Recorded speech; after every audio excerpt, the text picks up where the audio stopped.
Hello my dear students, I welcome you to watch this channel beta. I hope all of you are happy and healthy. Beta, today we are going to discuss next topic of our chapter, Ellingham diagrams. Beta, these are the most important diagrams which are useful in extraction of elements from their oxides. Metal oxide से हम metals को extract किया हमने, crude metal extract किया हमने metal oxide से। जो crude metal का एक्सट्रैक्शन का जो प्रोसेस है ये किस पर बेस्ड है बेटा? This is based upon Ellingham diagrams. Okay, तो Ellingham diagrams tell us that how we can extract metal, any metal from any metal oxides, that process is feasible और नॉट। ये सब इसके बारे में कौन बताता है बेटा? एलिंघम डायग्राम्स बताते हैं। तो होता क्या है एलिंघम डायग्राम्स एक्चुअली बेटा? This is a plot of, या फिर the plots of standard Gibbs energy versus temperature, F for formation, standard Gibbs energy versus temperature beta for the formation of oxides of elements versus temperature for the formation of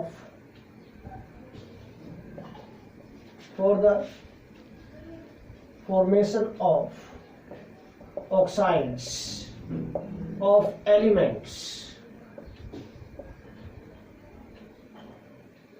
is called or we can say बेटा are called Ellingham diagrams। इनको क्या बोलते हैं बेटा? हम Ellingham diagrams बोलते हैं। Okay, now कैसे? देखो यहाँ हमने स्टडी किया formation of metal oxides versus temperature. ये जो डायग्राम प्लॉट किए हैं, दीज डिफरेंट कर्व्स हैं, ये सभी एलिंघम डायग्राम्स में कंसीडर की जाती हैं बेटा। So these plots of standard Gibbs energy versus temperature for the formation of different metal oxide, ठीक है ना?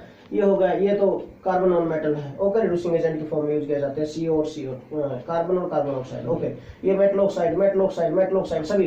तो these plots are called Ellingham diagrams. इनको एलिंघम डायग्राम्स बोलते हैं बेटा। Similar Ellingham diagrams, similar plots are possible for sulfides and halides of metal oxides or of elements। क्या बोल रहा हूं मैं भाई? similar plots are possible for sulfides and halides of elements। Similar plots हैं जो सल्फाइड्स और हैलाइड्स के भी पॉसिबल है। ओके, वो हम ड्रॉ कर सकते हैं। नाउ अब पॉइंट क्या है बेटा?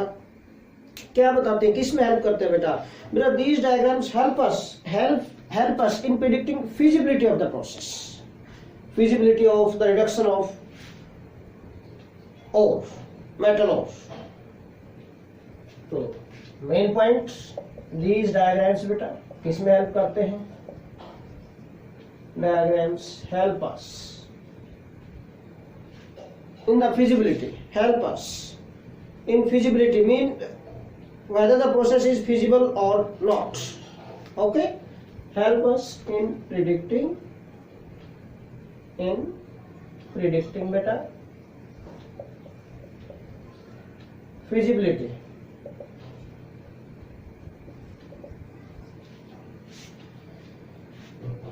of the ores, thermal reduction of ores।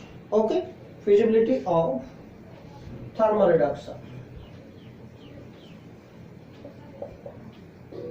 of ore बेटा। According to which relation? 11th में भी क्या था बेटा? अकॉर्डिंग टू रिलेशन बेटा, गिब्स एनर्जी रिलेशनशिप था delta G is equal to delta H minus T delta S। याद आया कुछ? This according to this relation बेटा। इस रिलेशन के अकॉर्डिंग ये हमें फिजिबिलिटी को प्रेडिक्ट करने में हेल्प करते हैं। ओके, तो because more negative the value of delta G, more is the feasibility of process। उतनी ज्यादा फिजिबल होगी रिएक्शन बेटा, उतना ज्यादा प्रोसेस फिजिबल होगा। अंडरस्टैंड किया point?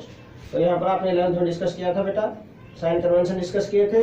A process is feasible if delta G is negative, अगर डेल्टा जी का साइन पॉजिटिव है तो नॉट फिजिबल होगा, अगर डेल्टा जी का साइन अगर डेल्टा जी जीरो हो गया बेटा equal to zero, then we can say the process is in equilibrium. याद आया कुछ, वो चीजें थी। तो more negative the value of delta G, standard energy बेटा, more is the feasibility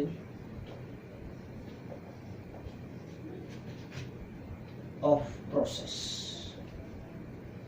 उतनी ज्यादा फिजिबिलिटी होगी, मीन उतना ही इजिली होगी वो reaction, that process takes place easily, जितनी ज्यादा नेगेटिव होगी। अंडरस्टैंड क्या पॉइंट इसके बारे में बताता है बेटा। Now some important points about these plots बेटा, अबाउट दीज एलिंघम डायग्राम्स बेटा, क्या इंपॉर्टेंट पॉइंट है यहाँ पर इनके बारे में। अब देखो हर एक प्लॉट क्या बताता है, कुछ इंपॉर्टेंट पॉइंट्स बता रहा हूं बेटा मैं यहाँ पर about these plots. Okay, about the Ellingham diagrams, some important points I want to tell you बेटा। यहाँ पर क्या है भाई, each plot is a straight line.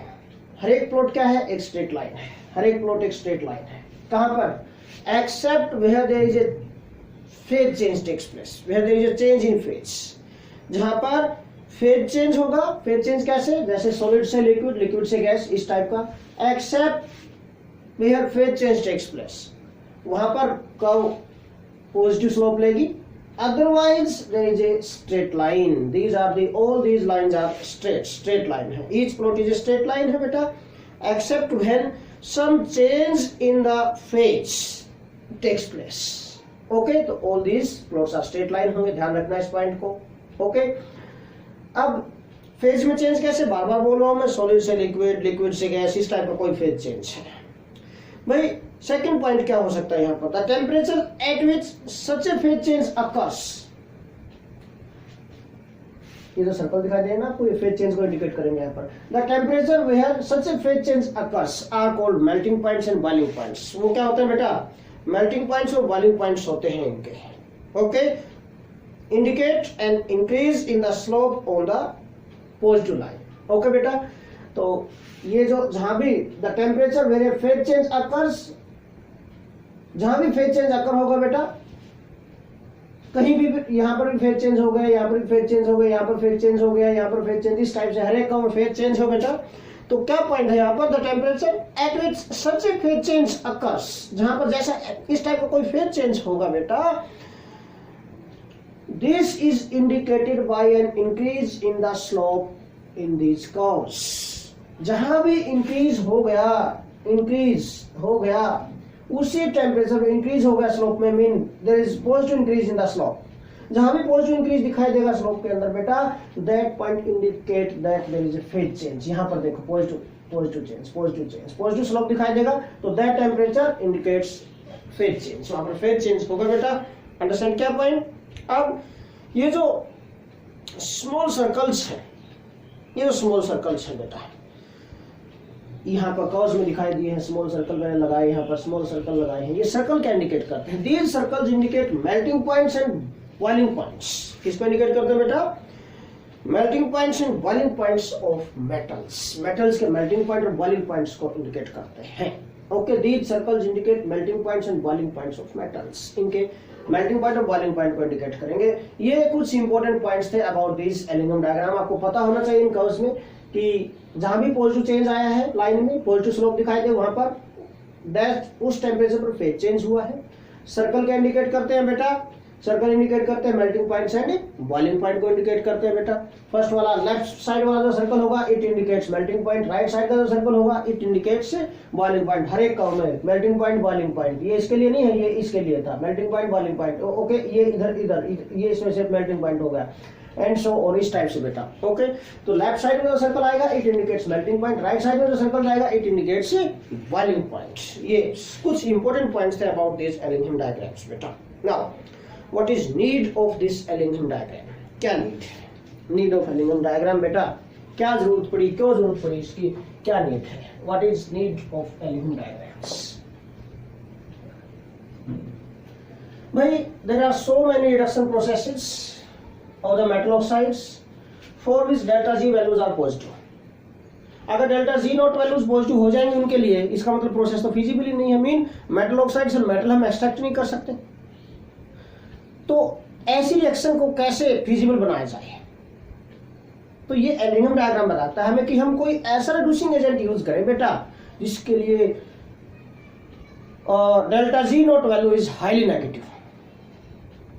ऐसा रिड्यूसिंग एजेंट हमें यूज करना है जिसके लिए क्या हो जाए, delta G naught value is highly negative. भाई अपने आप तो रिड्यूस होगा नहीं मेटल ऑक्साइड से मेटल, हमने बताया था रिडक्शन प्रोसेस में मेटल ऑक्साइड से मेटल में कन्वर्ट करने के लिए हमें रिड्यूसिंग एजेंट यूज करना पड़ेगा बेटा। तो ये रिड्यूसिंग एजेंट कैसा चूज करना है ना, कैसा रिड्यूसिंग एजेंट हमें चूज करना है, ये कौन बताता है हमें, this tells about by this it is this indication is given by this aluminium diagram. ये एल्यूमिनियम डायग्राम देता है हमें इंडिकेशन कि हमें कौन सा रिड्यूसिंग एजेंट यूज करना है। जिस रिड्यूसिंग एजेंट के लिए delta G note value highly negative होगी वो हमें यूज करना है। क्यों, जितनी ज्यादा negative delta G note value for reducing agent, overall delta ji note value for the reaction for the process becomes more negative. और जितनी ज्यादा नेगेटिव होगी, मैंने पहले बताया आपको, more is the feasibility of the process. Simple सा point है। तो नीड ऑफ एल्यूमिनियम डायग्राम क्या पड़ी बेटा, what is the need of aluminium diagram, क्या जरूरत पड़ी एल्यूमिनियम डायग्राम की।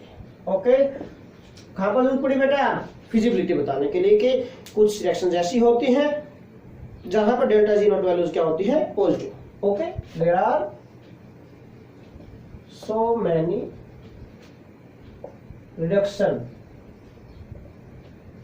reactions of metal oxides for which delta Z naught values are positive। इसका मीनिंग क्या है, अगर delta G naught values positive आ गई तो दिस मीन्स बेटा, this means these reactions are not possible or not feasible। this means these reactions or these reductions बोल सकते हैं हम, these reduction processes are not feasible। Feasible ही नहीं है। अगर फिजिबल नहीं होगा तो फिर भाई एक्सट्रैक्ट कैसे करेंगे मेटल को हम।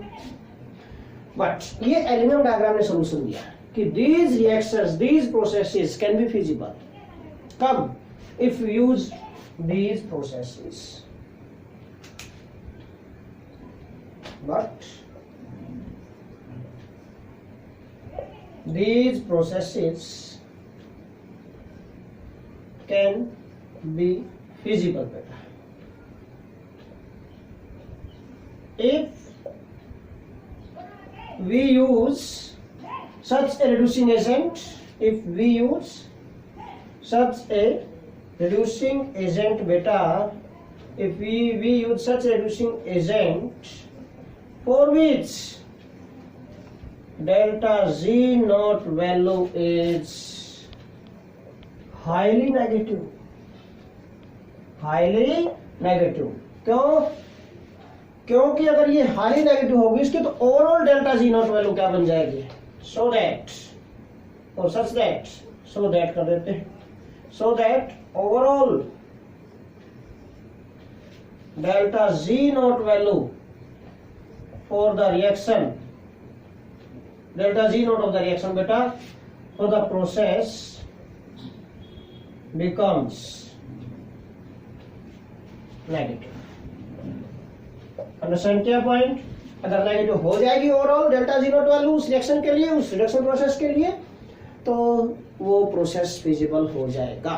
अंडरस्टैंड किया पॉइंट, सिंपल था बिल्कुल ये। अगर इसके लिए delta G naught value negative हो गई तो प्रोसेस फिजिबल हो जाएगा, अदरवाइज प्रोसेस फिजिबल नहीं रहेगा। ओके बेटा, तो this is need of aluminium diagram. तो मीन हमें ये रिड्यूसिंग एजेंट कैसा चूज करना है। ओके, तो ये किस टाइप का रिड्यूसिंग एजेंट चूज करना है, ये किसने बताया हमें, ये हमें एल्यूमिनियम डायग्राम में बताया कि हमें हमेशा ऐसा रिड्यूसिंग एजेंट चूज करना चाहिए बेटा जिसके लिए डेल्टा जी नॉट वैल्यू क्या हो, हाईली नेगेटिव हो। ठीक है, ताकि ओवरऑल रिएक्शन के लिए, overall value of reduction process के लिए it becomes highly negative. Okay, अगर ये नेगेटिव होगी, जितनी ज्यादा नेगेटिव होगी, मोर negative the delta G naught value, more is the feasibility of that process, वो प्रोसेस उतना ही ज्यादा फिजिबल हो जाएगा. ओके, नाउ बट इस डायग्राम की कुछ लिमिटेशंस भी हैं बेटा. Now limitations of element diagram, limitations of element diagram बेटा. क्या लिमिटेशंस आई है? दो लिमिटेशन है बेटा इस डायग्राम की, सिंपल. नो डाउट इसने कहा कि बेटा it tells about that whether the process is feasible or not, whether the reduction process is feasible or not. ये तो बताया इसने, बिल्कुल यहाँ से पता चल जाएगा हमें. but it does not give any information about speed of the reaction, about kinetics of the reduction process. उसके बारे में कुछ भी नहीं बताया. ठीक है, तो फर्स्ट लिमिटेशन क्या रहेगी बेटा इसकी? Limitations of element diagram. First जो लिमिटेशन रहेगी बेटा इसकी, काइनेटिक्स ऑफ रिडक्शन रहेगा. काइनेटिक्स किससे रिलेटेड है बेटा? स्पीड ऑफ द रिएक्शन से, रेट ऑफ द रिएक्शन से. काइनेटिक्स ऑफ रिडक्शन मीन जो रिडक्शन प्रोसेस है इनका काइनेटिक्स मीन इनकी स्पीड.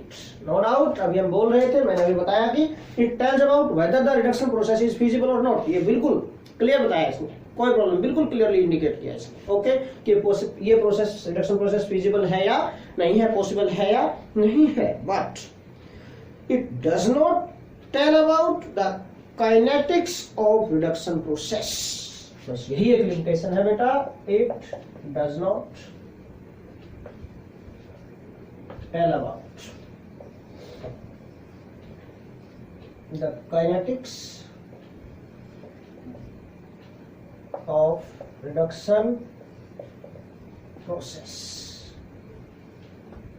इसका मीनिंग क्या? Kinetics of reduction process mean that is how fast is the process. इसका मीनिंग ये है बेटा, that is how fast is the reduction process. How fast is the reduction process mean क्या speed होगी, क्या rate होगा, कितना फास्ट होगा, कितना स्लो होगा, इसके बारे में कुछ नहीं बताया इसने एलिमेंट डायग्राम ने. ओके, तो फर्स्ट लिमिटेशन बन गई बेटा इसकी. सेकेंड लिमिटेशन जो बनेगी यहाँ पर, reactant product equilibrium. reactant product equilibrium.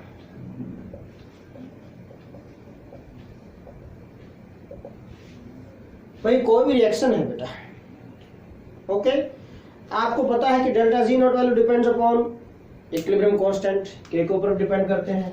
As we know बेटा, delta G naught is equal to क्या होता है? Minus RT into natural logarithm of K. 11th में आपने डिस्कस किया था इसका. अकॉर्डिंग टू दिस रिलेशन बेटा, delta G naught depends upon K, equilibrium constant.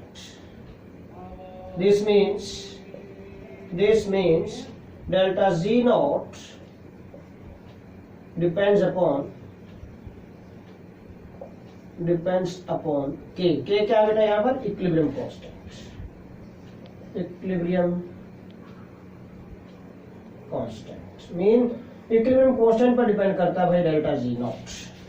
Equilibrium constant, इसका मीनिंग क्या है कि हम पहले ही एज्यूम कर चुके हैं, मान चुके हैं कि रिएक्टेंट से products are equilibrium. But reaction से प्रोडक्ट्स इक्विलिब्रियम में तभी पॉसिबल होगा यहाँ पर ये, इफ दीज आर लिक्विड्स और gases.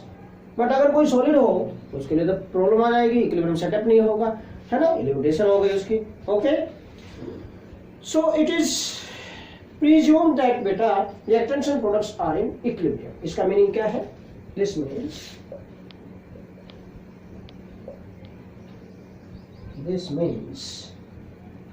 it is presumed that reactants and products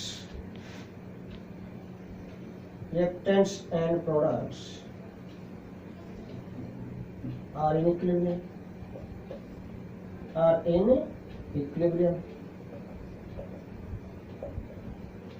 ये मान चुके हैं हम पहले ही कि reactants and products are in equilibrium में है बेटा. Okay, according to this relation suppose that is, मैं तो ले लेता हूं कि according to equation metal oxide ले लिया हमने, MxO plus this is reducing agent, this is reducing A4 agent. ये इक्विलिब्रियम में एग्जिस्ट हो चुका है, हमने ये एज्यूम कर चुके हैं पहले ही हम. X मेटल्स बन गए बेटा, ओके, दिस एक्स मेटल्स हो गया बेटा, प्लस रिड्यूसिंग एजेंट ऑप्शन लेगा, AO में कन्वर्ट हो गया, ऑक्सीडेशन हो गया इसका, यस। ओके, नाउ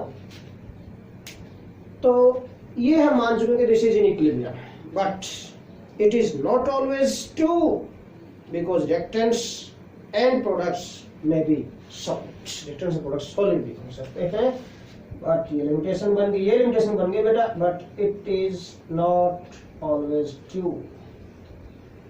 ये जिसने अज्यूम किया कि इक्विलिब्रियम में है, ये जरूरी नहीं है होगा ऐसा, it is not always true because reactants and products